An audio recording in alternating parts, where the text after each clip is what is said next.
apalagi itu sama istri.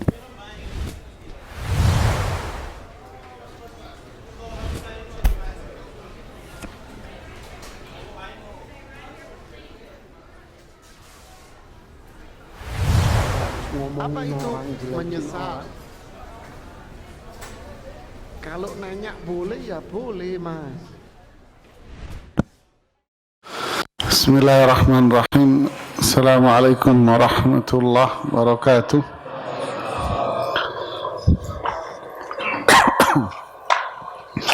Alhamdulillah, nahmaduhu wa nasta'inu bihi wa nastaghfiruh.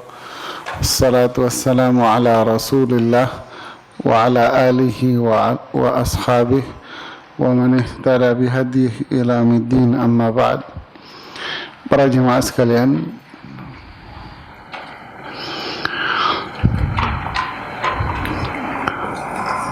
seorang tidak dikatakan bertakwa sampai dia meninggalkan lawan dari perintah. Maksudnya kemaksiatan. Tidak disebut dia sebagai orang yang taat kalau dia tidak meninggalkan maksiat. Ketika dia menjadi hamba Allah yang taat, berarti dia meninggalkan kemaksiatan. Karena kesempurnaan ketakwaan seseorang dilakukan dengan apa? Meninggalkan maksiat. Jadi tidak mungkin orang yang bertakwa itu rajin ibadah tapi maksiatnya jalan. Nah, mungkin dia rajin ibadah, sholat dan sebagainya, tapi kemaksiatannya dia jalan. Ini tidak mungkin terjadi. Kesempurnaan ketakwaan dia akan dapat dia peroleh kalau kemaksiatannya dia tinggal. Begitulah masalah di dalam Islam, apalagi masalah tauhid. Seseorang tidak dikatakan bertauhid kepada Allah sampai dia meninggalkan kemusyrikan, syirik. Disitulah, saat itulah dia akan menjadi seorang hamba yang bertauhid seutuhnya. Jadi kesempurnaan tauhid akan terjadi ketika kesyirikan itu ditinggalkan. Ya. Pada beberapa pertemuan lalu kita menjelaskan masalah macam-macam dari syirik besar. Malam ini kita akan mengkaji macam-macam dari syirik kecil. Kita tahu dalam pertemuan yang lalu bahwa syirik itu terbagi menjadi dua, syirik besar dan syirik kecil. Syirik besar menjadikan pelakunya kekal di dalam neraka, dan itulah ancaman ayat-ayat yang berkaitan dengan syirik, seperti ayat yang kita hafal di surat An-Nisa, innallaha la yaghfiru an yushraka bih. Allah tidak akan mengampuni dosa orang yang syirik, dan orang yang syirik dia akan kekal di dalam neraka selama-lamanya. Syirik besar secara hukum pelakunya akan keluar dari Islam. Ini syirik besar. Dan macam-macamnya seperti yang kita jelaskan pada pertemuan yang lalu. Adapun syirik kecil, ini yang akan menjadi pembahasan kita pada hari ini. Tapi sebelumnya, apa yang dimaksud dengan syirik kecil itu? Sebetulnya syirik kecil ini adalah dosa besar. Syirik kecil itu dosa besar. Cuman masuk dalam kategori syirik kecil atau diistilahkan ia sebagai syirik kecil karena apa? Karena perbuatan-perbuatan itu dzari'ah ilal akbar. Karena perbuatan-perbuatan itu bisa menjerumuskan pelakunya kepada syirik besar. Karena ini disebut sebagai syirik kecil. Jadi sekali lagi, syirik kecil itu dosa besar yang menjadikan pelakunya mudah berbuat syirik besar.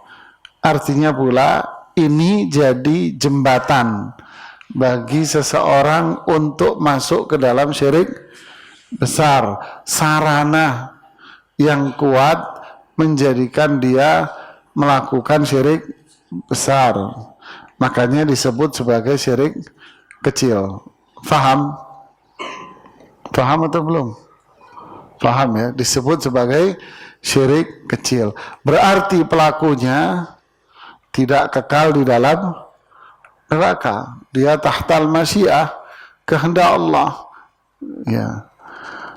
Dan dia tetap sebagai seorang muslim yang memiliki keimanan yang kecil, keimanan yang tipis karena dia melakukan perbuatan dosa itu tadi, dosa besar.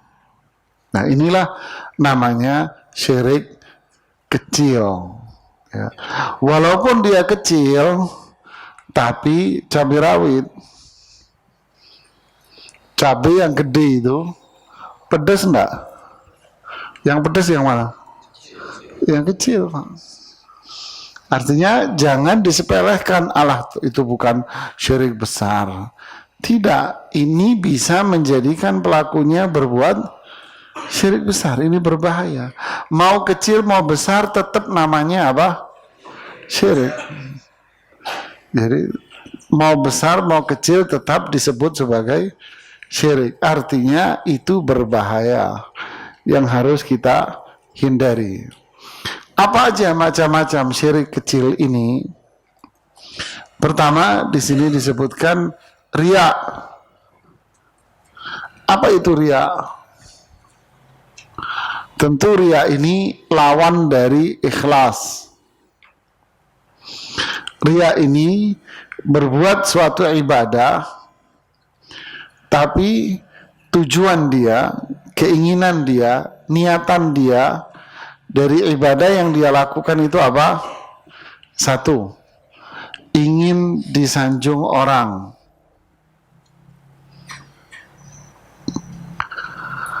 Dua, ingin semua orang tahu kalau dialah yang melakukan.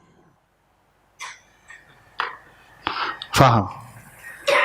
Ingin semua orang itu tahu bahwa dialah yang berjasa. Tiga, ingin mendapatkan dunia. Ini berbahaya, Pak. Ini berbahaya, riya. Apa ciri-ciri orang yang berbuat riya? Apa ciri-cirinya, Pak? Cirinya seperti balon. Balon kalau ditiup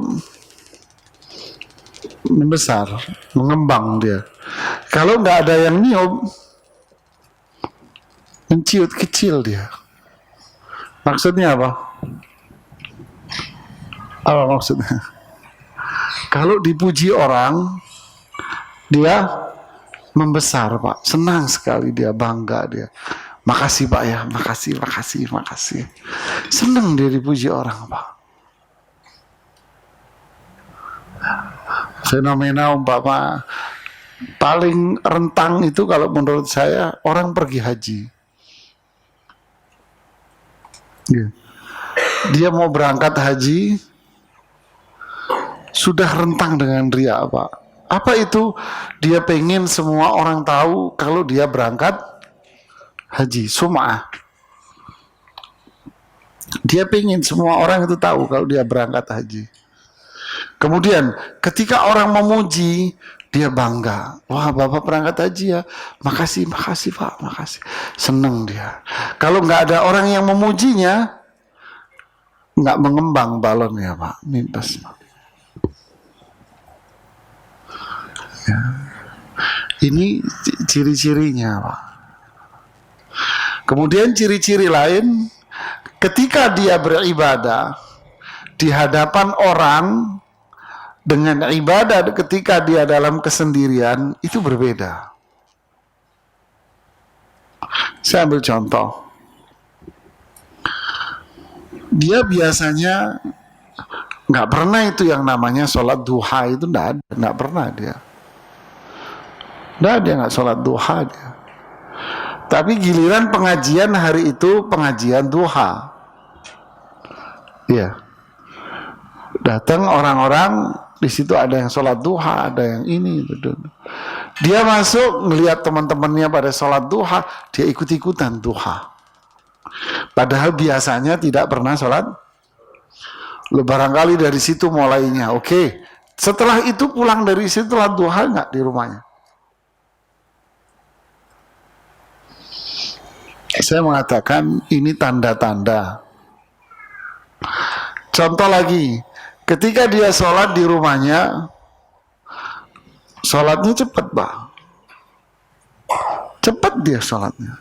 Sholat sunnah umpama, cepat dia. Atau kalau di rumah sholat wajib, cepat. Kalau di masjid, sholatnya apa? Takbirnya dipas-pasin. Allah. Padahal kalau di rumah, Allahu Akbar. Sami Allah. Kayak orang males, sudah capek banget gitu. Tapi kalau di masjid di depan orang banyak, Allahu Akbar. Mantepin Pak. Di rumah semenit setengah, 2 menit bubar. Di masjid 4 menit Pak, lama Pak. Ini ciri-cirinya Pak.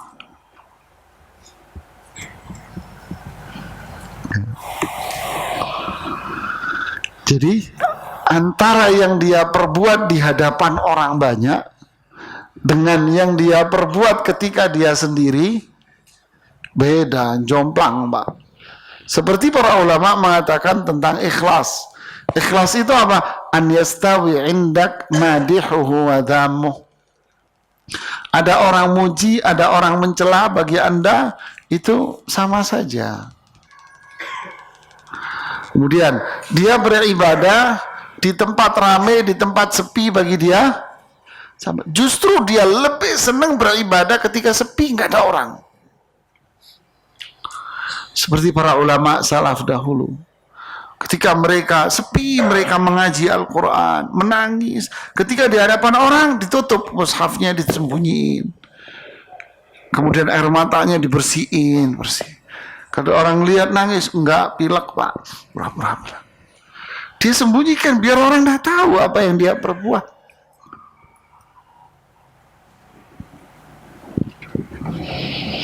Justru ketika kesendirianlah dia lebih baik. Lihat hadis 7 orang yang dilindungi oleh Allah. Di antaranya apa?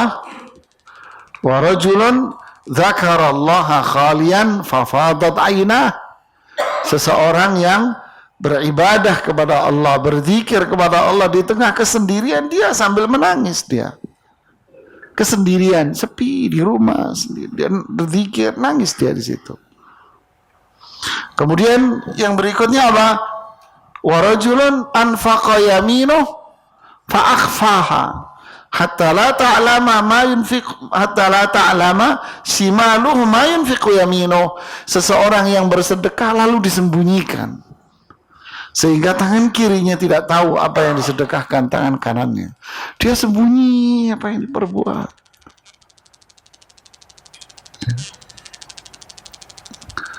Lawannya apa?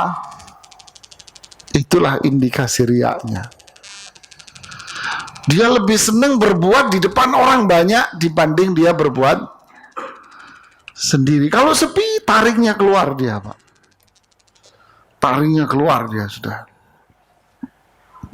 Suami istri kalau jalan di depan orang, wah ditunjukin romantis, ya Allah manisnya. Ya ditonton manis. Istrinya tersandung, ya Allah hati-hati sayang gitu. Di rumah, mikir apa? Tom and Jerry. Tom and Jerry berantem tuh. Giliran di depan orang, wah ditunjukkan romantis begini. Iya. Iya Mbak. Di sini nggak ada, di luar insya Allah. Ini namanya apa? Lipstick ini. Ini kebohongan. Berarti dia berbuat karena orang, karena dipuji orang, karena ingin disanjung orang, asal abang sayang. Fala tuti'il mukadzibin waddu law tudhinu fayudhinun. Kalian jangan dengerin para pembohong-pembohong. Waddu law tudhinu fayudhinun. Dia pengen kamu itu pura-pura, nanti dia akan pura-pura juga. Jadi Islam tidak suka kepura-puraan ini. Di depan orang pura-pura baik dia, di belakangnya harimau dia. Inilah riya Pak. Sampai para ulama mengatakan di antara tanda riya itu apa? Di hati kita ada sedikit kebahagiaan kalau ada orang memuji kita Pak. Wah serem sekali. Iya. Kita ada sedikit bangga kalau ada orang memuji kita.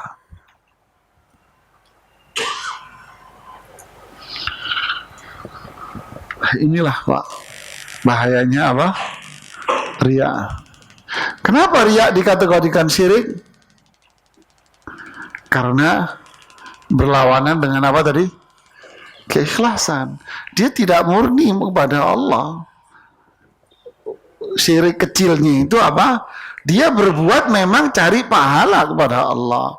Dia mencari ridha Allah, pengen dapat pahala dari Allah. Iya pengen dapat pahala. Tapi sisi yang lain apa itu? Kalau dipuji orang senang, kalau dicaci maki orang sewot dia.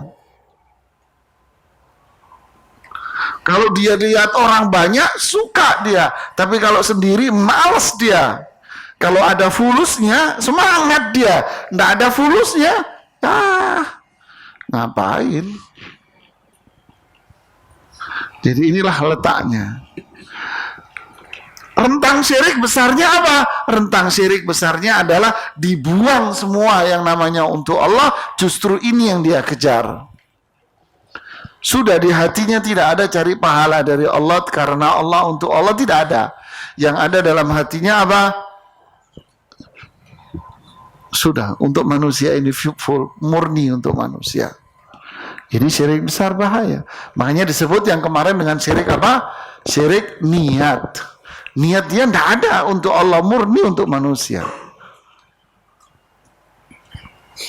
Tapi disebut syirik kecil, di hatinya ada untuk Allah, tapi di sisi lain dia beda. Kalau dilihat, dipuji, disanjung, itu beda dia. Inilah yang namanya apa? Syirik kecil, yaitu riya. Ini berbahaya sekali. Jaga hati untuk ini tidak mudah, Pak. Jaga hati untuk yang seperti ini tidak mudah. Allah berfirman di surat Al-Kahfi apa? Faman kana yarju liqa'a rabbih falyamal amalan salihah wa la yusyrik bi ibadati rabbih ahada. Siapa yang ingin bertemu dengan Allah, hendaknya dia apa? Beramal saleh dan jangan syirik. Amal saleh apa? Kata Ibnu Katsir, yang dimaksud dengan amal saleh adalah amal yang sesuai petunjuk Rasulullah SAW, Quran dan hadis. Jangan berbuat syirik, artinya ikhlas. Inilah syarat diterimanya amalan. Berarti kalau kita riya, amalan kita yang riya ini bubar. Yang lain enggak. Itu bedanya syirik kecil dengan syirik. Kalau syirik besar bubar semua, Pak. Sudah bubar, Pak, semuanya. Tapi kalau syirik kecil, ininya aja, sini aja. Saya ambil contoh. Ini hari-hari. Anda berangkat ke pengajian sendiri. Ada orang minta, Anda kasih 2.000. Ya. Deh, pulang pengajian bareng-bareng sama bapak-bapak sama ibu-ibu yang lain pulang. Ada orang miskin juga minta, ibu kasih 10.000. Padahal uang 2.000-an ada. Pertanyaan, kenapa yang tadi 2.000 ini 10.000? Kenapa? Oh, nggak ada 2.000-an. Oke, 2.000-annya ada kok. Kenapa? Hah? Ada orang-orang ini yang bedain. Seharusnya dibalik. Ketika sepi itu Anda ngasih 10.000, 1.000.000 kasih dia. Ketika di depan orang Anda ngasih 2.000. Seharusnya dibalik.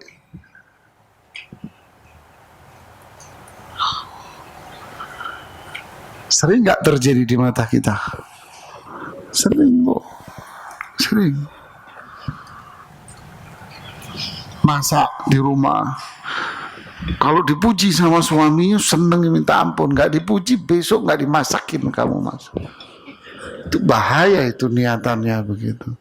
Ya Bu ya. Enggak Ibu di sini enggak ada insya Allah.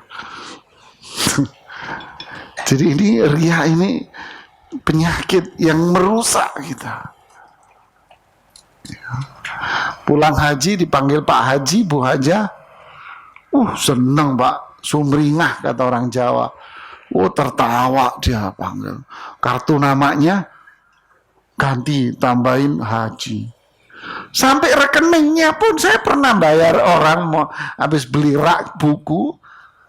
Mak saya transfer ya. Oh ya boleh Pak, ini nomor rekeningnya Haji Fulan. Nama rekeningnya diganti nama Haji. La haula wala quwwata illa billah. Nama rekeningnya Pak sampai diganti ditulis si Haji. Perasaan enggak ada tuh Haji Abu Bakar As-Siddiq, enggak ada. Seneng dia kalau dipanggil Pak Haji, Bu Haja. Ya. Senyum kalau nggak dipanggil Pak Haji, Bu Haja. Nggak senyum, Mbak. Cuekin.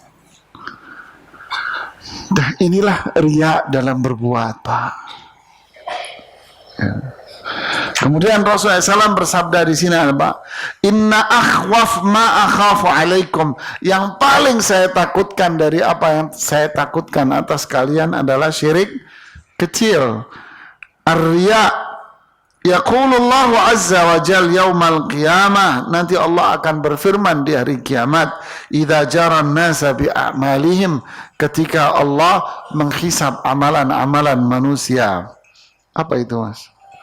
Tolong dimatiin, Pak. Lama banget matiinnya.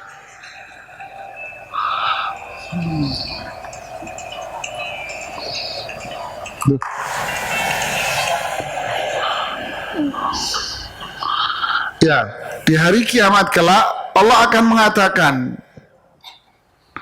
kepada manusia semua ketika Allah menghisab mereka, idhabu ilal ladzina kuntum tura'una fid dunya. Pergilah kalian temui orang-orang yang dulu kamu berbuat riak sama mereka di dunia. Fanzuru hal tajiduna indahum jazaa. Pergilah ke mereka, apakah kalian bisa mendapatkan pahala hari ini? Ini penghinaan ini, Pak. Kamu dulu cari pahala sama siapa? Manusia. Pengen dipuji orang, isi sono, minta pahala sama mereka. Hadis Abu Hurairah yang ada di Sahih Muslim. Awwalun nasi yuqda yaumal qiyamah. Manusia yang pertama kali disidang oleh Allah. Manusia yang pertama disidang oleh Allah. Siapa? Pertama, orang yang mati syahid. Madza amiltum fiha? Kata Allah, apa yang kamu lakukan atas nikmat yang aku berikan kepadamu? Dia jawab, qataltu fika hatta stushhid. Ya Allah, aku berjihad di jalanmu hingga aku terbunuh hanya mengharapkan ridhamu. Allah bilang, kadabt, bohong kamu. Kamu berjihad agar orang mengatakan kamu ini pemberani. Kamu pemberani. Waqatil. Kamu sudah dapat julukan itu. Kamu dapat predikat kamu pemberani sudah. Artinya minta aja sama mereka. Lalu apa yang terjadi? Thumma umira bihi fasuhiba ala wajhihi finnar. Lalu Allah memerintahkan malaikat untuk menyeret dia ke dalam neraka jahanam. Malaikat pun melempar ke dalam neraka jahanam kepalanya duluan. Sia-sia Pak semuanya. Yang kedua, wa rajulun ta'allama al-ilma wa qara'a al-Qur'an. Seseorang yang rajin belajar ilmu syariah, ilmu agama, belajar Quran, belajar hadis. Qara al-Quran, ngaji, dia rajin ngaji. Dia mengatakan, ya Allah, aku dulu rajin belajar ilmu, rajin ke majelis-majelis taklim, belajar Quran. Semua saya lakukan hanya untukmu ya Allah. Allah bilang, kadzabt, bohong kamu. Kamu ngaji itu dulu cuma gaya-gayaan doang. Kamu ngaji biar orang bilang, nih orang alim ya. Pinter rajin ya di pengajian. Biar orang mengatakan kamu ini pinter ngaji. Apa yang terjadi? Sama dengan yang pertama. Allah lemparkan dia ke dalam neraka kepalanya duluan. Yang ketiga, warajulun tasaddaqa bisadaqatin. Seseorang bersedekah, banyak sedekahnya. Allah nanya, apa yang kamu lakukan atas harta yang banyak yang saya kasihkan kepadamu? Dia jawab, ma taraktu min sabilin illa anfaqtu fiha mali fik. Ya Allah, tidak ada satu jalan kebaikan pun melainkan aku sedekahkan semua hartaku hanya mengharapmu ya Allah. Allah bilang, bohong kamu. Kamu bersedekah biar orang bilang kamu dermawan. Lihat Pak, ngasih bantu orang, biar apa? Biar dibilang ibu ini baik, bapak ini baik.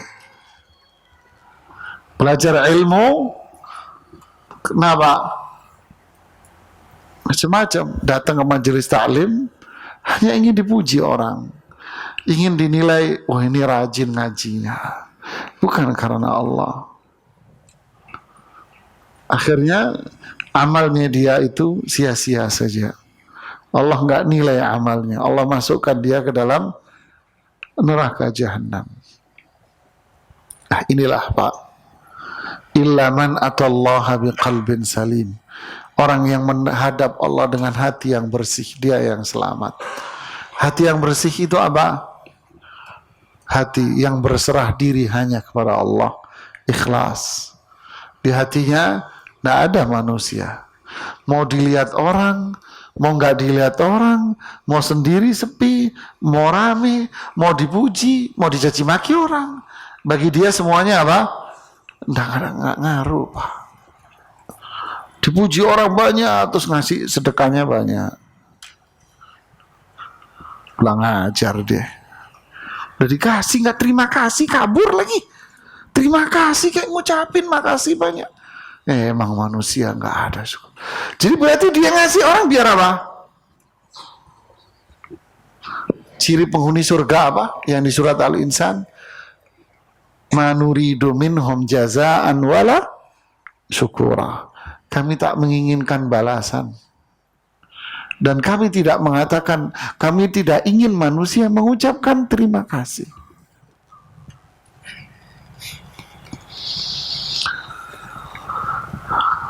Kenapa sih kalau ada orang kawinan harus ngasih nyumbang?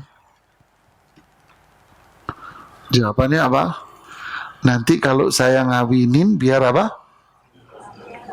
Berbalikan. Rusak hatinya orang itu. Nah inilah para jamaah, apa namanya? Ria, kotor hatinya, bukan karena Allah. Ingin dipuji manusia. Jadi hati yang bersih, suci adalah apa? Hatinya tidak ada apa-apa. Hatinya cuma ada satu. La ilaha illallah. Inilah tauhid yang murni. Dia hanya berbuat. Ada mertua lewat, nggak ada mertua lewat, mertua sewot, nggak mertua sewot, tetap anakmu bini istri saya. Kan gitu kan? Inilah para jamaah riya yang jika ada maka itu akan merusak apa? Amalan. Yang kedua, bersumpah dengan nama selain Allah. Dalam hadis Rasulullah SAW bersabda, "Man halafa bi ghairillahi faqad asyrak." Siapa yang bersumpah dengan nama selain Allah, maka dia telah berbuat syirik. Hadis riwayat Imam Ahmad dengan hadis yang sahih. Bisa jadi bersumpah dengan nama selain Allah termasuk syirik besar ketika orang yang bersumpah meyakini bahwa sang wali memiliki kemampuan untuk menimpakan bahaya atas dirinya jika bersumpah dusta dengan namanya. Apa bedanya sumpah selain Allah syirik kecil dengan sumpah selain Allah syirik besar? Bedanya apa? Bedanya innamal a'malu, niat Anda apa? Contoh dulu, sumpah kepada selain Allah apa contohnya? Apa contohnya Pak? Kayak apa? Demi Ka'bah, demi ibuku, demi ayahku. Ini bahasa Indonesia. Bahasa Arabnya apa? Wallahi. Ya, demi Allah. Tapi diganti dengan selain Allah. Di hatinya dia sebetulnya dia mengagungkan Allah, menyanjung Allah. Ini namanya syirik kecil. Tapi kalau dia mengatakan, "Mas, kalau mau usahamu lancar, kamu sebut nama wali ini, nanti lancar usahamu, Mas." Di hati dia ada Allah? Tidak ada hal ini. Kalau kamu nggak sebut, kualat kamu, Mas. Tahu kualat? Tahu nggak? Apa kualat tuh? Kualat itu bahasa Inggris, Bu. Pak. Binasa artinya. Kalau Anda nggak sebut ini, Anda akan binasa. Anda akan celaka. Ini sudah masuk ke ranah syirik besar. Jadi tergantung apa yang ada dalam. Apakah masih mengagungkan Allah atau sama sekali sudah tidak? Kalau sama sekali tidak berarti masuk kategori syirik besar. Kalau dia mengagungkan Allah, ini hanya mengucapkan saja, ini kategorinya syirik kecil. Nah, ini orang sumpah kepada selain Allah banyak di masyarakat ya. Kemudian kita lanjutkan. Nanti silakan kita tanya jawab, lebih menarik di sini. Syirik khafi. Apa syirik khafi itu? Ini bapaknya ini, Pak. Ibnu Abbas menafsirkan syirik khafi dengan ucapan seorang kepada temannya, atas kehendak Allah dan kehendakmu. Termasuk syirik khafi adalah ucapan seorang seandainya bukan karena Allah. Seandainya bukan karena Allah dan seandainya bukan karena si fulan. Coba semalam nggak ada satpam. Wah, nggak tahu kita Pak, kemalingan tuh. Ini syirik ini, Bu. Coba nggak ada dokter. Wah, saya nggak tahu apa jadinya orang tua saya. Syirik ini, Pak. Coba karena nggak ada emas. Wah, saya nggak tahu Mas. Saya harus kerja di mana. Wah, tuh. Ini syirik kecil. Dan seterusnya. Coba bukan karena. Coba bukan karena. Ini semua karena Anda. Kami ada untuk Anda. Ada syirik ini. Kami ada untuk Anda. Bu, syirik ini. Maksudnya dia pelayanan. Kan gitu kan? Seharusnya apa? Gantilah dengan bahasa. Kami siap melayani Anda. Kan lebih enak. Kami ada untuk Anda. Syirik ini. Kami ada bukan untuk Anda. Kami ada untuk Allah. Jadi ini ucapan-ucapan ini yang sering keluar dari mulut kita. Makasih Mbak ya, makasih Pak ya. Wah, saya nggak tahu ini. Coba kalau nggak ada Bapak, saya gimana ini? Coba kalau nggak ada, andai kalau tidak ada Bapak, ini semua syirik ini, menyekutukan Allah ini. Faham? Rasulullah SAW bersabda, la taqulu ma Allah wa sya'a fulan, walakin qulu ma Allah thumma sya'a fulan. Kalian jangan mengatakan atas kehendak Allah dan si fulan, tapi katakanlah atas kehendak Allah kemudian kehendak si fulan. Kemudian, apa bedanya? Kalau dan itu unsur apa? Menyama. Kalau kemudian menunjukkan apa? Di bawah. Inilah yang disebut orang yang tidak berterima kasih kepada manusia, berarti dia tidak berterima kasih sama Allah. Jadi mendudukkan manusia itu memang jauh. Semua dikembalikan kepada Allah. Kebaikan itu milik Allah. Keburukan juga datang dari Allah. Jadi ini syirik-syirik yang berkaitan dengan ucapan. Kalau Syekh Saleh Fauzan hafizahullah mengatakan ini syirik ucapan ini. Syirik ucapan ini banyak. Ya. Riya banyak sekali. Ini yang paling dominan di masyarakat, antara riya dengan ucapan-ucapan ini. Coba kalau enggak ada Anda. Nah, ini semua karena kehendak Bapak. Waduh. Ini semua karena keinginan Bapak. Waduh. Repot. Semua ini karena Allah Subhanahu wa taala. Bisa difahami pembahasan ini? Ya. Silakan kalau ada yang mau bertanya. Ya. Silakan, Pak. Waalaikumsalam warahmatullahi.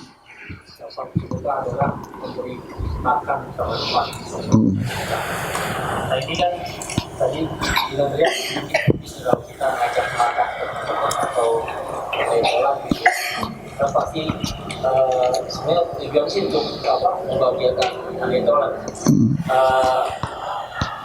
Gimana caranya untuk menjaga hati agar tidak riak? Ya, kita sering ngajak teman-teman makan. Ya. Bagaimana caranya agar kita terbebas dari riya? Tentu yang pertama kita kenal sama Allah. Kalau kita nggak kenal sama Allah, nggak ada iman, Pak. Ya. Saya ambil contoh sama teman deh. Kalau kita nggak kenal sama orang yang di hadapan kita, lahirnya apa? Cuek. Ya kan? Tapi kalau kita kenal baik sama dia, contoh umpama, Anda ditemani oleh seorang laki-laki, dia pasukan khusus, Pak. Dia paling canggih pasukannya. Ada kan? Ada pasukan khusus, pasukan pengawal presiden yang kategori A, yang ada di samping presiden. Ya, itu punya keterampilan semuanya. Dan Anda kenal banget nih orang. Ya. Apakah saat itu Anda masih membutuhkan orang lain? Masih butuh orang lain enggak? Hah? Enggak kan? Merasa diri kita apa? Tenang, tentram, aman, ada yang jaga. Kenapa? Saya kenal sama dia.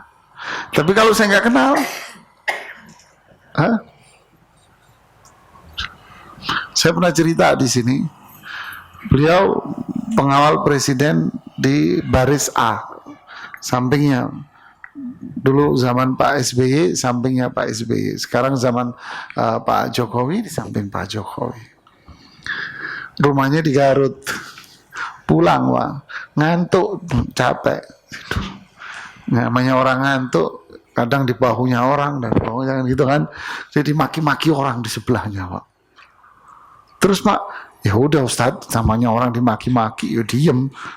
Saya ngantuk. Saya ketawa geli gitu ya. Kenapa Pak? Karena orang ini nggak tahu siapa yang di sebelah. Kalau dia kenal, nggak apa-apa Pak, silahkan tidur di sini Pak. Kan gitu kan? Ini sekedar contoh saja memberikan gambaran kemudahan di pikiran kita. Kalau kita kenal Allah dengan nama-nama Allah, dengan sifat-sifat Allah yang mulia, maka kita akan sandarkan semuanya sama Allah. Kita kenal Pak Allah, Pak. Tapi kalau kita nggak kenal sama Allah, ya udah, ya syirik, ya maksiat, ya segala macam. Kita kenal Allah itu punya rahmah. Kita kenal Allah itu maha mulia, agung, azim, kabir, muta'al, dzul jalali wal ikram. Kita kenal Allah punya nama-nama, sifat-sifat yang sempurna. Dan kita sadar manusia ini lemah, nggak punya apa-apa. 0 ditambah 0, Pak. Mau berapapun kalau ditambah 0 itu tetap 0, Mas. Kan gitu. Maka kita akan serahkan semuanya kepada Allah, Pak. Yang kedua, kita harus yakin bahwa itu tadi, bahwa manusia ini tidak bisa memberikan apa-apa kepada kita. Yang bisa memberikan kepada kita adalah zat yang maha mulia, itu tadi, kenal tadi itu. Ini yang bisa menyelamatkan kita.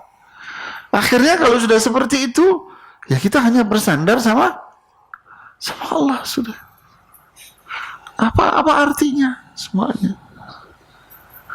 Yang penting bagi saya adalah sekarang apa? Saya melaksanakan perintah Allah. Allah menyuruh saya, Rasulullah SAW menyuruh saya untuk apa? Berbuat baik kepada sesama, menyantuni sesama, memberi makan orang, menyenangkan orang. Ya udah, saya lakukan ini. Orang memuji saya, orang nggak memuji saya, nggak penting bagi saya. Yang penting saya berbuat baik. Yang penting saya melakukan perintah Allah, melakukan perintah Rasulullah SAW. Dan kita yakin bahwa setiap orang yang melakukan kebaikan itu pasti orang memujinya dia, pasti itu sudah. Seperti sahabat mengatakan, ya Rasulullah, saya melakukan karena Allah, semua saya lakukan karena Allah. Tapi manusia tahu juga atas kebaikan saya. Dzalika ajilu busyral ibad. Ini kabar gembira yang dipercepat. Kabar gembira lah ini yang cepat buat kamu. Ini nggak bisa dipungkiri, Pak. Mungkin ada orang, kenapa Anda nggak mau sholat ke masjid berjamaah? Takut riya, Pak, dipuji orang. Loh iya, bukan namanya, Mas. Yang penting kita melakukan, ini perintah Allah, ini perintah Rasulullah, saya jalankan. Kita meninggalkan perbuatan karena dipuji orang, ria. Berbuat karena orang juga ria, Mas. Mau kemana? Ya sudah, karena Allah. Meninggalkan amalan, kenapa nggak mau sholat berjamaah? Takut dipuji orang, Pak. Ya ria Anda. Iya kan? Kenapa Anda nggak mau bersedekah kepada tetangga? Takut dipuji orang, Pak. Ya, memang beda tipis antara bakhil dengan yang ini gitu loh ya. Beda tipis sudah yang ini. Ini juga berbahaya, ini juga syirik. Berbuat karena orang juga syirik. Kok susah? Enggak susah, serahkan semua sama. Sudah, itu tadi, manusia nggak bisa memberikan manfaat, manusia tidak bisa memberi madarat. La mani alima atait wala mu'ti alima manat. Tidak ada yang mencegah kalau Allah ngasih, dan tidak ada yang memberi kalau Allah sudah menghalangi. Sudah nggak bisa manfaat, manusia nggak bisa memberikan manfaat apa-apa. Yang bisa memberikan adalah Allah Subhanahu wa ta'ala. Terus yang saya lakukan adalah ketaatan kepada Allah. Allah nyuruh saya ini, Rasulullah nyuruh saya ini, saya kerjakan. Paham? Masya Allah, pertanyaannya banyak ini. Sihir itu sudah ada sejak zaman Nabi sampai zaman Rasulullah. Hah?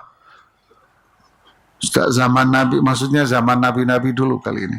Kalau ada seorang secara medis oleh dokter dinyatakan sehat, tapi dia masih sakit, lantas kita berasumsi bahwa dia terkena santet guna-guna. Ya bisa jadi, diperiksa dokter sehat, di pemeriksaan ini, pemeriksaan itu dia sehat, tapi kenyataannya nih orang masih menderita. Ya bisa jadi ada gangguan. Nah, disitulah butuhnya apa? Bacakan ayat-ayat Al-Quran, dia sendiri suruh membaca. Tapi jangan buru-buru, ini jangan-jangan diguna-guna ini. Ruqyah dulu, ruqyah. Periksa dulu ke dokter, Mas. Ya. Periksa, jangan main dikit-dikit ruqyah, dikit-dikit ruqyah. Terkadang Anda sendiri yang sakit. Saya ambil contoh, ada satu orang telepon di aplikasi Halo Ustadz.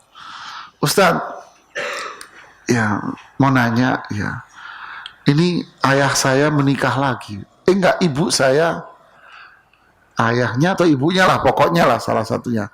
Orang tua saya menikah lagi, Ustadz. Ya terus, Mas? Oh ya, ayahnya, ayah saya menikah lagi, Ustadz. Ya terus, kenapa? Ibu saya baru meninggal, tapi ayah saya langsung menikah, Ustadz. Dan proses pernikahannya itu cepat sekali, Ustadz. Terus kenapa, Mas? Enggak, Ustadz, ini jangan-jangan diguna-guna nih sama tuh perempuan. Astagfirullahaladzim. Mas, Anda tahu kalau ayah Anda diguna-guna? Enggak. Tahu dari mana? Kata orang. Mas, yang perlu diruqyah kamu, Mas. Loh, kamu ini aneh, Mas. Loh, orang pengen nikah cepet kok malah Anda bilang kesurupan. Coba itu yang terjadi pada diri Anda. Anda mau nikah cepet-cepetan. Gimana? Apa salahnya orang pengen nikah cepet? Ya nggak salah, Ustadz. Loh, terus kenapa Anda salahin? Ya barangkali, Ustadz. Loh, Anda suudzon sama bapakmu sendiri, Mas.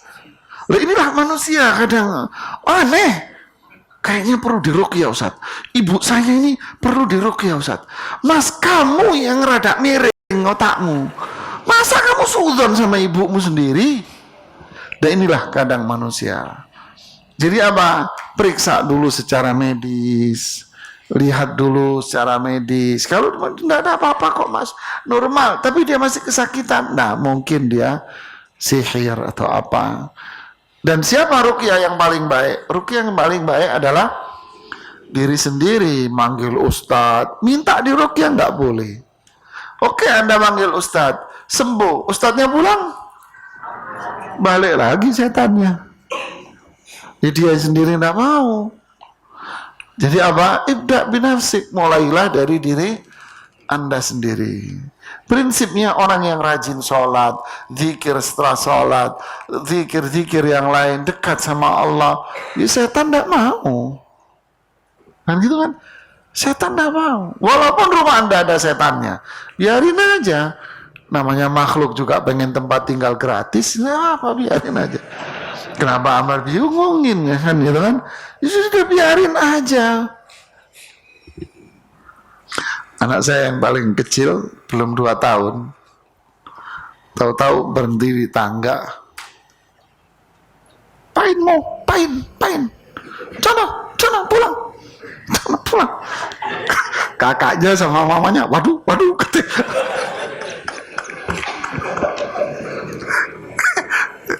Ya sudah, namanya anak usia segitu dia kadang bisa melihat sesuatu. Udah biarin aja, namanya orang pengen numpang tinggal kan, gitu kan. Selama tidak mengganggu, kita mudah-mudahan jadi pahala kita ngasih tumpangan orang kan. Bukan orang sih ya. Apakah termasuk syirik jika kita ingin sholat ke masjid melewati orang-orang yang tidak ke masjid, bahkan tidak sholat dan tidak ada jalan lain selain melewati? Itu sudah terjawab tadi ya.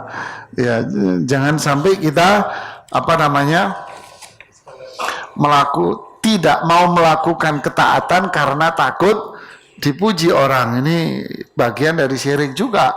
Sebagaimana orang berbuat karena orang juga syirik gitu ya. Ayah saya mempunyai seorang teman, dia adalah seorang dukun. Waduh, seru nih.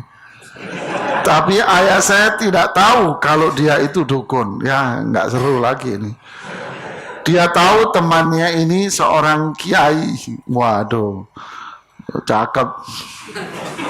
Yang paham agama. Jadi ini fenomena baru ini. Kalau dulu Dukun ya dukun namanya. Kalau sekarang dukun namanya kiai. Ketika saya beritahu kalau dia seorang dukun, ayah saya tidak terima. Saya tahu dia adalah seorang dukun karena dia sering sesajen Ustadz. Bagaimana sikap saya? Nah, cara ngomong sama orang tua ini kadang gampang-gampang susah Pak ya. Ini teman akrab, tiba-tiba Anda muncul, yang pipisnya baru lempeng. Muncul, Anda ngomong sama bapak Anda sudah nyelam laut, kan gitu istilahnya kan ya. Pak, itu dukun, ngamuk nggak? Ngamuk Mas. Sebetulnya yang salah siapa? Anda yang salah ngomong Mas. Kan gitu kan? Seharusnya ngomongnya apa? Ngomongnya jangan vonis. Jangan memvonis orang. Ya. Saya lihat dia kok begini-begini ya. Kok aneh. Nah, ajak dia berpikir. Tunjukkan kasus-kasus yang terjadi pada dia. Jangan tiba-tiba anak datang langsung bawa bom. Dor, itu ya kamu bapakmu Mas. Dia berteman dengan orang ini sebelum kamu lam takut syai'an madhkura. Sebelum kamu terlahir, belum mikir bapakmu ada kamu, dia sudah temenan Mas. Tiba-tiba kamu muncul sudah gede, sudah mulai ngaji, ngasih tahu bapakmu, Pak itu dukun. Waduh, nah, kue pipis nggak lempeng, ngajarin bapakmu, nah. Bapakmu wis kawin ping 5 mana ngajarin orang, nah. Ya kan, jadi bahasanya, ya saya perhatikan ceramahnya. Tuh kiai, jangan ngomong tuh dukun, ngamuk lagi dia nanti. Tuh kiai kok rada aneh ya. Aneh gimana? Kan gitu kan? Dia kok ngomong begini, dia berbuat ini, berbuat itu, berbuat itu. Bukankah ini itu semua nggak boleh ya? Ini loh ayatnya, ini loh hadisnya. Mikir nggak? Nah, mikir Mas. Begitulah cara nasihati. Jadi antara ngomong sama anak yang selevel dengan Anda, dengan orang yang lebih tua itu apa? Berbeda. Sikap berbeda. Ya. Jadi sama orang tua itu ada unsur apa? Dihormati. Coba lihat ketika penaklukan kota Makkah, Abu Bakar Siddiq mengunjungi ayahnya. Abu Quhafa sudah putih semua rambutnya, buta kedua matanya. Dikunjungi sama Abu Bakar. Lihat, ini poin nih. Dan ayahnya masih musyrik agamanya. Bayangin nih, agamanya masih syirik ayahnya. Disamperin sama Abu Bakar Siddiq. Lihat poinnya ini, disamperin Mas. Habis disamperin apa? Diajak nemui Rasulullah. Ya, mau ketemu Nabi enggak? Iya, ketemu yuk. Karena sudah menang nih Nabi, yuk ketemu. Dituntun sama Abu Bakar. Rasulullah melihat. Rasulullah bilang sama Abu Bakar, wahai Abu Bakar, biar saya yang mengunjungi ayahmu. Ayo Pak, dihormati. Asma, putrinya Abu Bakar Siddiq, dari istri beliau yang pertama, yang tidak mau masuk Islam, istrinya, kemudian dicerai sama Abu Bakar Siddiq. Sedangkan kedua putranya dari istri pertama, Asma sama Abdullah, masuk Islam, menikah dengan Zubair bin Awam. Asma ketika Fathu Makkah pindah ke ketika hijrah ke Madinah, pindah ke Madinah dan sudah punya anak Abdullah, tiba-tiba ibunya Asma yang syirik ini datang ke Madinah. Ibunya Asma yang syirik datang ke Madinah. Asma datang menemui Rasulullah. Ya Rasulullah, ibuku datang ke Madinah mau menemuiku, dia mau minta uang. Apa kata Rasulullah? Loh, samperin ibumu, kasih dia uang. Lihat Pak, cara bergaul dengan orang yang lebih tua. Apa itu? Dihormati Pak, hormati. Jangan bawa senapan, ya itu dukun ya. Ya Mas, itu kan samperin. Makanya di Riyadhus Shalihin itu ada bab apa? Bergaul dengan orang yang tua. Bergaul dengan orang miskin sama bergaul sama cewek. Imam Nawawi menyamakan cewek itu dengan orang tua. Kenapa demikian? Saya nggak berani ngeliat ke situ Mas ya. Kenapa demikian? Cewek itu pakai perasaan. Seperti halnya orang sudah tua lebih cenderung pakai perasaan. Jadi hati-hati ngomong sama binimu Mas. Ya, kalau Anda salah sedikit, dia bisa ngasih kalimat 2 keranjang. Kamu hanya ngasih sebutir 2 butir, dia bawa berapa? 2 keranjang Mas. Panjang lebar Mas. Padahal kamu baru ngomong 1-2 kata. Ya, saya nggak berani ngelihat ke sana. Nanti saya berabe saya. Bagaimana? Nggak apa-apa Bu, memang begitulah Bapak ya kan. Para ahli sejarah bilang Zainab bintu Jahsh itu wanita hebat. Allah nikahkan Zainab. Yang menikahkan Zainab itu dengan Rasulullah siapa? Allah. Nggak pakai akad, nggak pakai ijab kabul, nggak ada wali, nggak ada apa. Ayo Mas. Seperti apa mulianya nih cewek. Tapi Zainab ini apa? Emosinya tinggi. Kalau bicara rada pedes. Penghuni surga. Apalagi yang ini belum jelas Mas. Tambah pedes meneng kalau ngomong. Begitulah ya. Maklum. Jadi kalau ngomong apa? Hati-hatilah berbicara. Ya. Mulutmu harimau, jangan jadi harimau. Begitu pula kasus seperti ini, ngomong sama ayah Anda pelan-pelan. Saya dulu ingat abah saya rahimahullah. Dulu saya jenggotan sedikit. Masih sekolah aliyah dulu sedikit. Ayah saya ngomel, Zar masih kecil jenggotan kamu. Saya nggak jawab, diem, nggak berani jawab saya diem. Saya mulai kuliah di Libya dulu, mulai numbuh di sini sedikit, si culun dulu gitu ya. Negor, Zar, jenggotmu tambah banyak. Saya jawab, Abi, ini pahala sebutir, nggak boleh dapat pahala. Langsung diam mulut apa saya. Ini pahala. Nggak boleh tuh cari pahala. Kalau nggak boleh nggak apa-apa, tak cukur. Diam apa saya sambil senyum. Terus ngomong, kalau pahala piaraan nggak apa-apa, pahala itu. Deh, selesai saat itu. Tapi kalau kita jawab, kenapa? Wajib ini. Wah, nyari berantem Mas. Udah selesai sudah. Orang-orang kampung rame.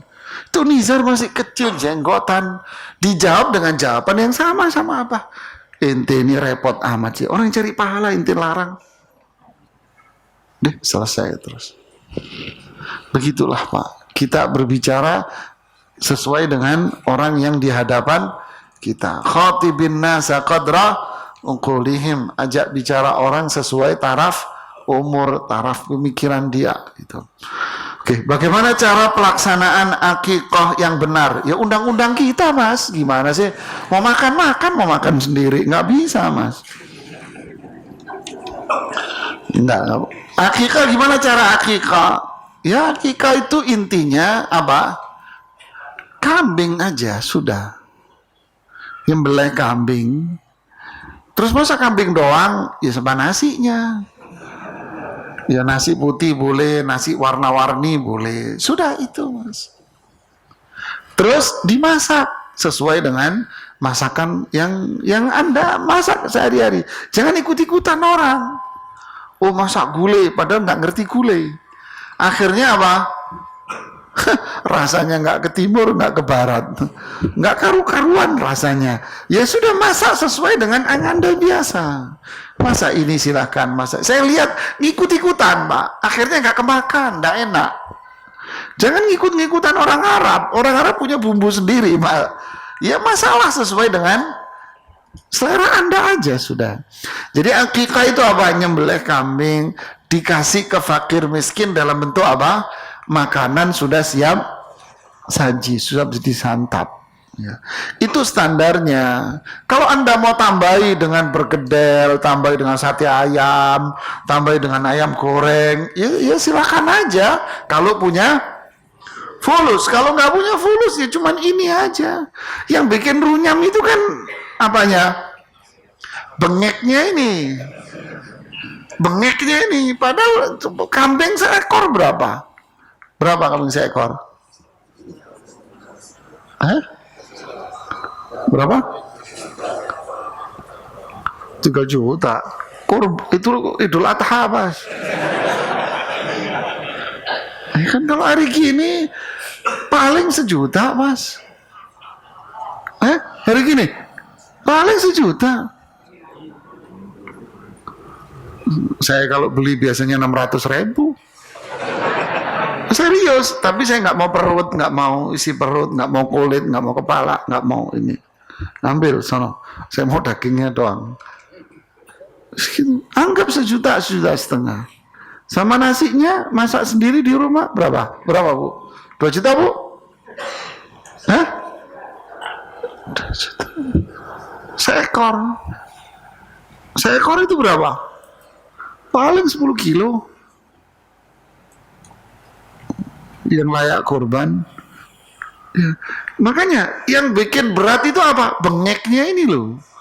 Tambahin sate, tambahin perkedel, tambahin ayam goreng, nanti tempe orek sekeranjang, terus tambah ya. Intinya akikah itu apa? Ya itu tadi ya. Kemudian yang diundang siapa? Fakir miskin sekitar. Itu Anda undang fakir miskin, tetangga, teman. Ya, jangan nanti undang orang kaya aja. Saya dulu pernah ceramah, diundang teman akikah, terus suruh ceramah di situ. Saya lihat yang datang ini orang kaya. Saya semprot di situ. Dia bilang ini akikah, yang ente undang ini siapa? Ini satu bukan bisa beli kambing, kandangnya sama tanahnya dibeli sekalian sama dia. Nunduk semua. Ini orang nggak layak ente undang, saya bilang. Ini orang semua nggak layak ente undang ya. Itu fakir miskin di belakang rumah ente nggak ente undang, haram ente, anak bilang. Nunduk semuanya. Waduh, salah suruh ceramah nih kita. Ya kan fungsinya apa? Ngundang siapa? Fakir miskin. Boleh Anda undang teman yang kaya, keluarga, tapi fakir miskinnya diundang juga. Ya itulah akikah, Ibu. Ketika satu hari kita berbuat baik kepada seseorang, ternyata kebaikan kita tersebut selalu di buah bibir setiap bertemu. Agar kepala kita tidak besar saat teman kita memuji. Ya itu tadi pertanyaan sama dengan Mas ya. Dan dikenal orang, semakin dikenal orang itu semakin berat ujiannya. Semakin apa? Berat ujiannya. Ya, Ustadz pergi kemana-mana dikenal orang. Ustadz ya. Ustadz ya. Ya kan berbahaya kan? Syuhrah. Ya.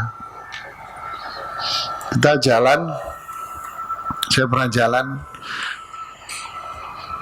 waktu itu Ustadz Firanda Irwandi, Ustadz Musyafa, saya sama satu lagi yang keenam sama Ustadz Khalid Basalama.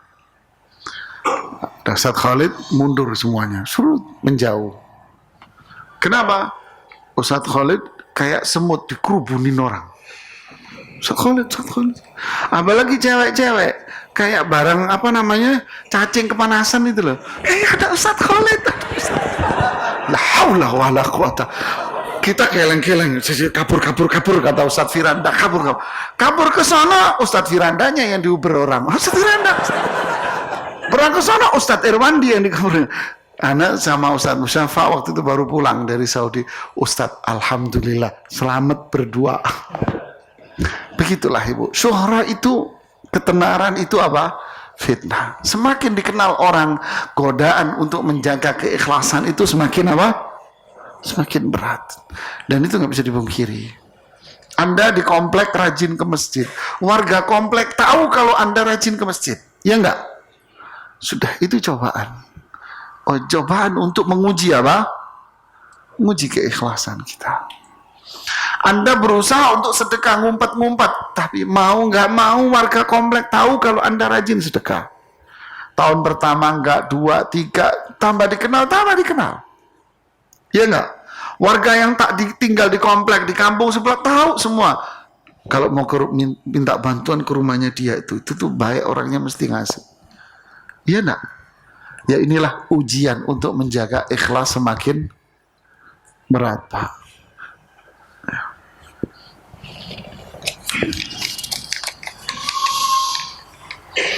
Kalau kita posting di sosmed tentang ceramah, kata-kata ajakan, bagaimana? Innamal a'malu, ya niat semuanya. Ceramah-ceramah pendek, postingan atau apa, ya. Semua tergantung sama apa? Niat kita mau apa? Mau dakwah, mau ngajak orang? Kalau dakwah, ngajak orang, ini amal soleh yang luar biasa. Kita posting ini di sosial media, niatannya kita apa? Mau dakwah, mau ngajak orang. Tapi kalau kita niatnya apa? Biar dikenal, cari follower yang banyak. Ya itu sih niatnya sudah rusak. Ikhlasnya kita udah rusak, Pak. Jadi sesuatu yang paling berat kata para ulama apa? Menjaga ikhlas. Itu yang paling berat, susah. Apalagi di negeri, di masa, di zaman ya. Di zaman yang penuh dengan fitnah. Semakin berat orang menjaga keikhlasan itu. Dan itu ikhlas itulah yang berharga surga. Dan ikhlas itulah yang dilihat oleh Allah. Innallaha la yanzuru ila suwarikum wala ila ajsadikum. Allah nggak ngelihat semua ini penampilan, casing ini, penampilan. Semua nggak ngelihat. Yang dilihat oleh Allah apa? Hati. Dan apa yang di hati kita itu yang pertama kali ditampakkan oleh Allah di akhirat. Wa husila ma fis sudur. Apa isi hati kita ditampakkan oleh Allah. Yauma tubla as-sarair. Hari itu tubla, ditampakkan apa yang ada dalam hati kita. Itulah keikhlasan, Pak. Dan itulah harganya ikhlas, yaitu surga. Seorang suami yang rajin beribadah namun dayuth terhadap istrinya, penyemburu. Dayuth maksudnya apa? Nggak ada cemburunya ini. Yang tidak berhijab, bahkan vulgar penampilannya. Ya, la'anallahu ad-dayuth. Orang Allah melaknat laki-laki yang nggak punya rasa cemburu. Tapi harus pahami, yang dimaksud cemburu versi syariah itu tentu berbeda cemburu versi masyarakat sekarang. Ya, yang dimaksud cemburu di sini apa? Apa itu? Tidak membiarkan keluarganya bermaksiat.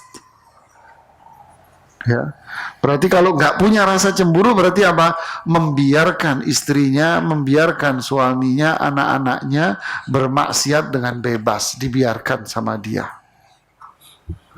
Ini yang berbahaya, Pak.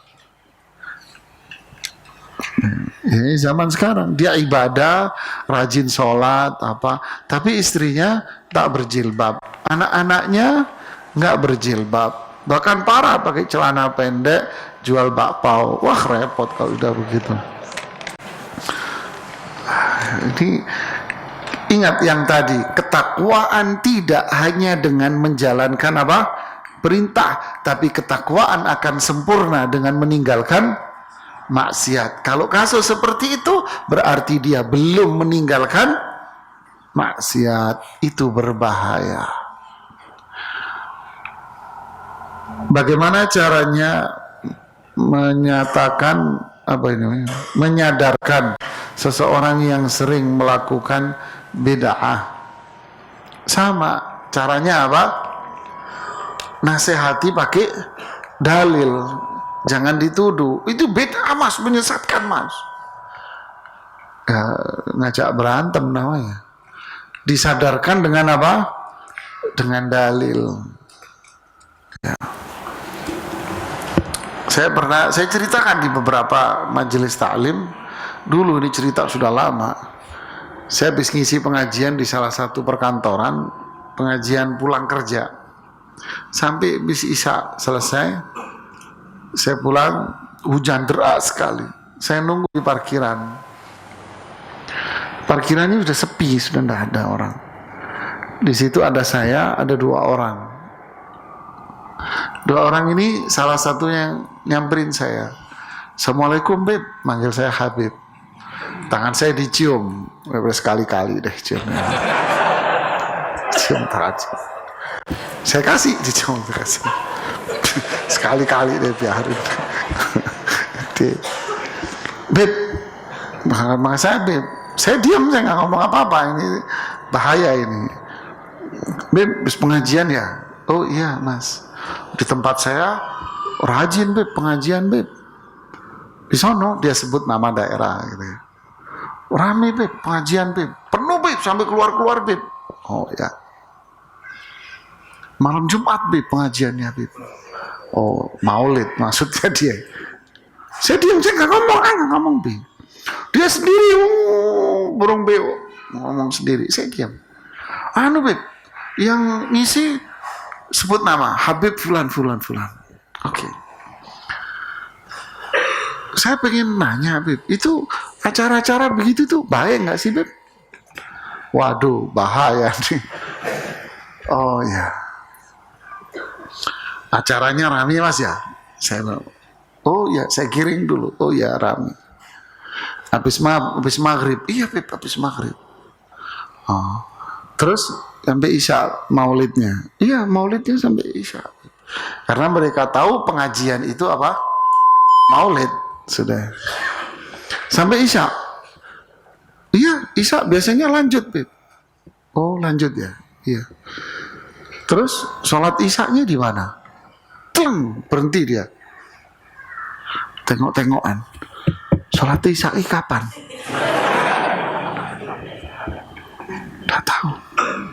Nggak tahu Beb. Oh, mereka orang yang banyak itu penuh sampai ke belakang-belakang ikut sholat. Enggak. Terus waktu sholat Isyanya bubar Beb. Bubar ya.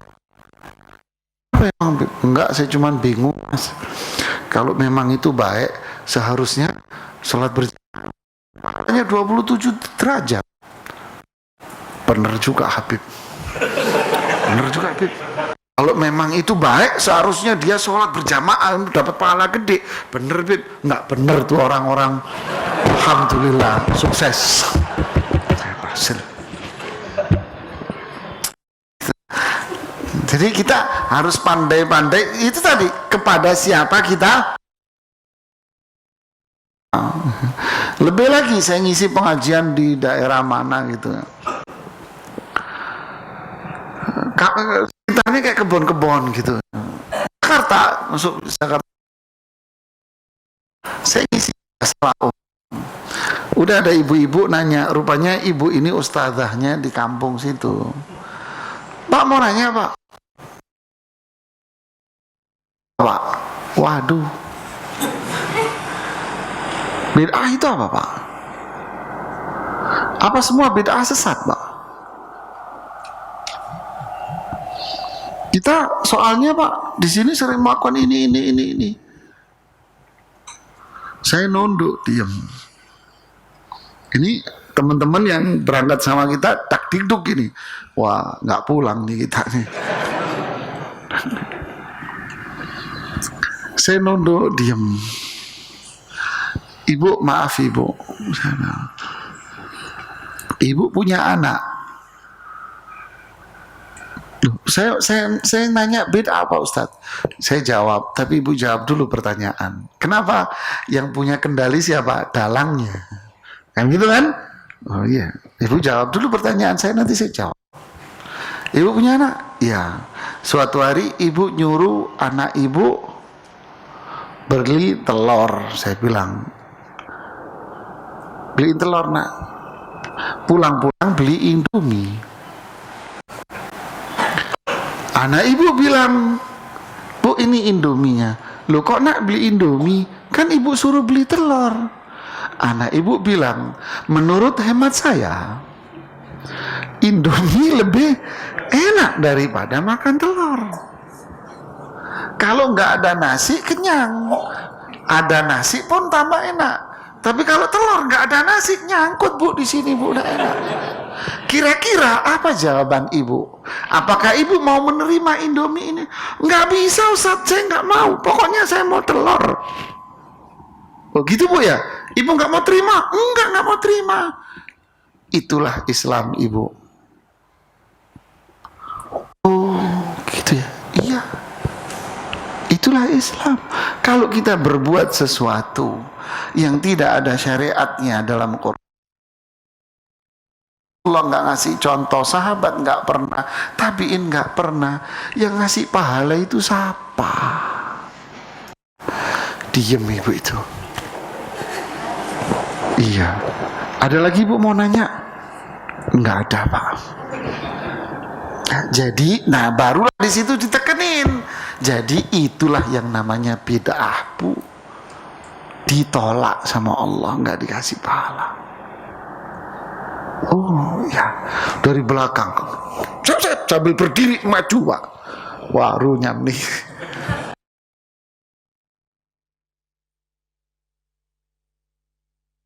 Maaf Pak Ustaz, saya ketua DKM di masjid ini.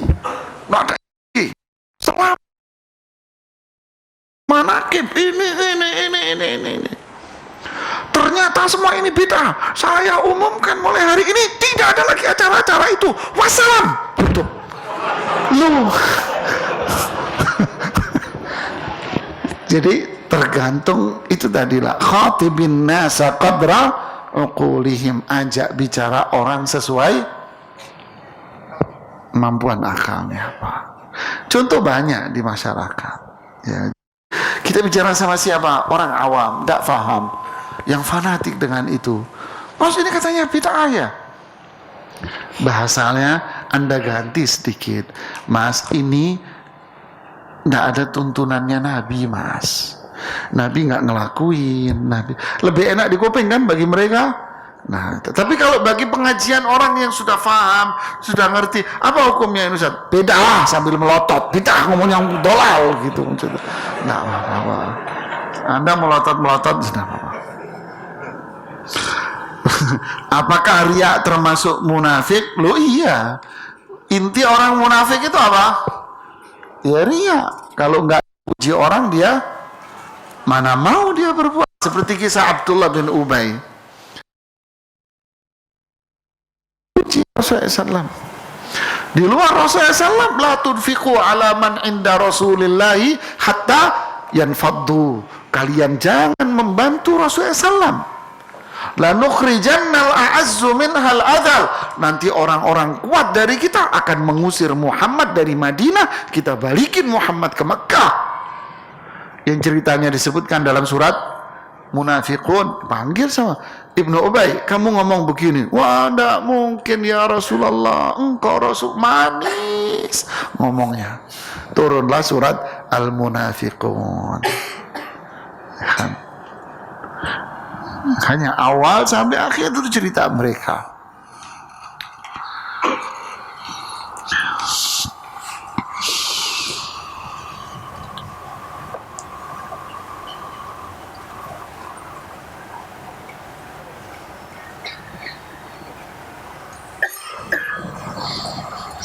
Ya ini minta doa agar anaknya menjadi anak yang saleh.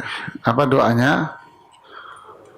Rabbi habli minas salihin. Rabbana hablana min azwajina wa dhurriyyatina qurrata a'yunin waj'alna lil muttaqina imama. Jadi ini doa yang ada di dalam Al-Qur'an. Kita berdoa semoga anak-anak kita semua menjadi anak-anak yang saleh. Oh, anak ibu cewek rupanya ya solehah gitu ya. Iya bu, solehah juga bu.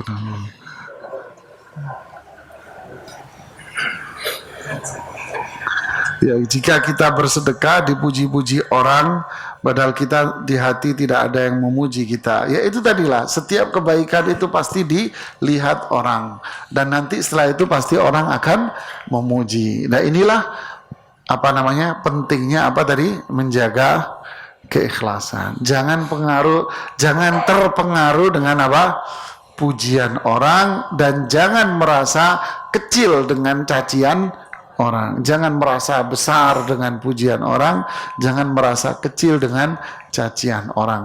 Jadilah diri Anda sendiri, walaupun sudah gendut nggak apa-apa. Kan gitu kan? Sudah jadi diri Anda sendiri gitu. Dipanggil, kadang warung-warung malah menamakan dirinya ya, warung ibu gendut. Nggak ada itu ceritanya warung ibu begeng, nggak ada Pak. Ya sudahlah, jadikan jadi diri Anda sendiri, bangga atas nikmat yang Allah berikan kepada kita.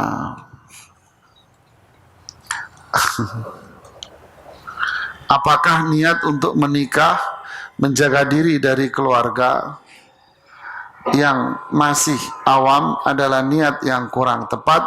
Tidak, justru ini niat yang mulia. Mau menikah untuk menjaga untuk menjaga diri agar dia tidak berbuat maksiat, menjaga kehormatan dirinya, menyempurnakan agamanya, menyempurnakan keimanan, ketakwaan dia, ingin mendapatkan keturunan yang baik agar nanti bermanfaat buat dia kalau dia sudah wafat, gitu ya. Ya, banyak banget pertanyaannya ini. Masya Allah, nggak dijawab, kasihan sudah terlanjur nulis. Salat qadha qabliyah zuhur, yang saya ketahui salat qabliyah zuhur 4 rakaat, karena waktu salat zuhurnya tidak lama, jadi yang bisa dikerjakan hanya 2 rakaat. Ya udah, pahamlah maksudnya. Intinya qabliyah zuhur itu kalau di hadis Ummu Habibah, Ummu Salamah, memang disebutkan qabliyah zuhur berapa? 4 rakaat. Tapi dalam hadis Abdullah bin Umar disebutkan berapa? 2 rakaat. Abdullah bin Umar mengatakan, saya tahu hafal dari Rasulullah SAW bahwa beliau sholat sunnah sehari semalam berapa? 10. Sedangkan Ummu Habibah mengatakan sholat Rasulullah SAW sehari semalam sholat sunnahnya berapa? 12 rakaat. Dan dua-duanya riwayat yang sahih. Jadi bedanya di riwayat Ummu Habibah qabliyah zuhurnya 4, sedangkan Abdullah bin Umar qabliyah zuhurnya 2. Jadi Anda mampu 4 rakaat, alhamdulillah, mampu 2 rakaat, alhamdulillah. Saya seorang suami, suatu hari, waduh cerita nih mantap nih. Suatu hari saya dan istri melakukan puasa sunnah bareng, Masya Allah, romantis dalam taatan. Di tengah hari istri berkehendak kepada saya, mana yang lebih utama Ustadz? Kami lakukan, yuk kerjain, maju tak gentar.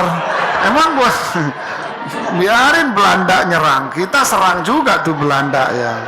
Yang belum nikah nggak paham ya? Emang gua pikirin.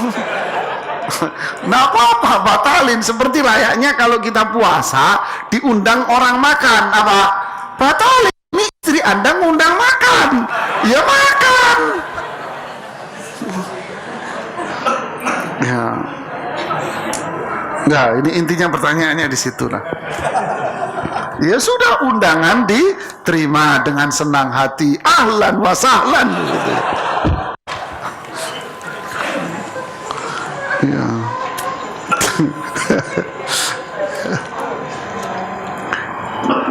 Jika beramal soleh kemudian barengin dengan riya, dan sesaat kemudian kita tersadar dan bertaubat, apakah kita bisa mendapatkan pahala amal soleh? Ini pertanyaan bagus. Ini dibahas para ulama dari zaman dulu. Ibnu Rajab membahas di Jami'ul Ulum wal Hikam ketika membahas hadis tadi, innamal a'malu binniyat, bahas masalah. Syekh Muhammad Shalih Al-Utsaimin juga bahas di hadis ini tentang seseorang ikhlas karena Allah, tengah jalan digoda setan jadi riya. Apa hukumnya? Pembahasannya begini. Pertama, jika amalan itu satu kesatuan, maka bubar semua. Ya. Jika amalnya itu satu kesatuan, lalu dia tidak bisa menghalau godaan setan itu, awalnya ikhlas, tengah-tengah digoda setan, dan dia tidak bisa mencegah godaan setan ini, dan perbuatan dia satu kesatuan, maka semuanya jadi rusak, bubar. Contoh, dia sholat, masuk masjid, masjidnya masih sepi mas, takbirnya seenaknya, Allahu Akbar, cepet deh. Rakaat kedua banyak orang, mulai dia digoda apa? Setan. Nah, lu udah ngaji lama, masa sholatmu cepet? Nggak enak dilihatin temen. Ayo bagusin kan gitu kan, setan nih. Mulai masuk ke rakaat kedua, Allahu Akbar. Wih, mantep rakaat keduanya bang. Dia bisa menghalau ini enggak? Kalau dia bisa menghindar dari bisikan setan, selamat. Tapi kalau nggak bisa, segelondong sholatnya ini bubar. Paham? Tapi kalau itu dua pekerjaan, satu perbuatan yang bisa dipilah. Satu perbuatan tapi bisa dipilah. Satu perbuatan yang bisa dipilah. Contoh yang tadi, berangkat pengajian sedekah 2.000.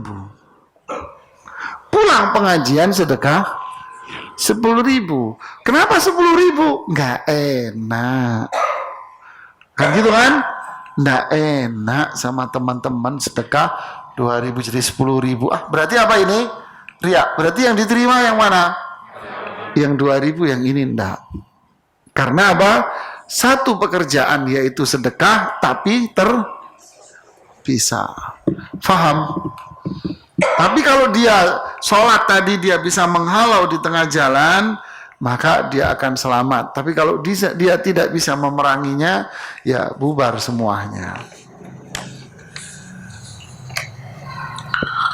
Saat kita sedang sakit kemudian terucap kata-kata, coba minum obat ini, pasti cocok atau sembuh. Saya cocok berobat ke dokter itu. Ya nggak ada masalah. Ini kan cuma masalah sugesti seseorang aja. Tapi jangan sampai kita mengatakan apa? Obat ini yang bikin saya sembuh. Ya jangan. Coba kalau nggak minum obat ini. Waduh, bisa berabe saya umpamanya. Nah ini yang bikin kalimat apa? Syirik. Tapi kalau kita mengatakan saya cocok sama obat ini, saya cocok sama dokter ini, nggak apa-apa. Itu hanya psikologi seseorang saja, ya. Ya, ini mungkin saya sampaikan pada kesempatan hari ini. Wallahu a'lam bishawab.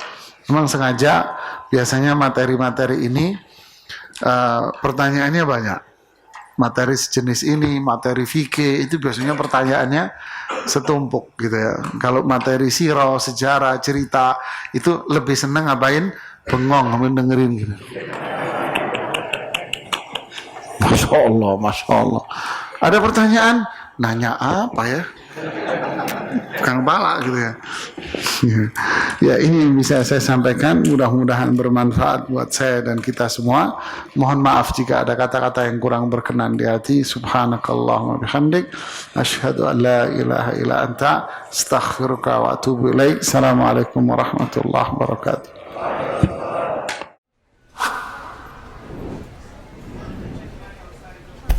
Apalagi itu sama istri.